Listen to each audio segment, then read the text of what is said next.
माझ्या संपूर्ण आयुष्यामध्ये एकाच ठिकाणी इतक्या घृणास्पद गोष्टी कधीच पाहिल्या नाहीत, असं खासदार कंगना राणावत यांनी म्हटलंय. जेन्झीच्या आंदोलनाचे व्हायरल होणारे रील्स पाहून मळमळल्यासारखं वाटतंय, असंही म्हटलंय. त्यांची बोलण्याची पद्धत आणि वापरली जाणारी भाषा अत्यंत संतापजनक आहे, असंही कंगना राणावत यांनी म्हटलंय. प्रत्येक फ्रेममध्ये असभ्य गोष्टी एकत्र पाहण्याचा अनुभव आयुष्यात कधीच आला नाही, असं म्हणत टीका केली. या लोकांना कोण जन्माला घालतंय आणि कोण वाढवतंय, असा संतापजनक सवालही उपस्थित केला. तुम्ही स्वतःला झुरळं म्हणवून घेता आणि अगदी तशीच तुमची वागणूकही आहे, असंही विधान केलंय.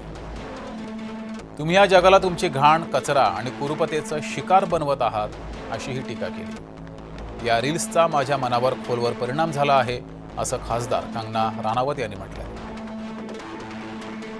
त्यातून सावरण्यासाठी मला आता डिजिटल डिटॉक्सची गरज आहे, असंही म्हटलंय.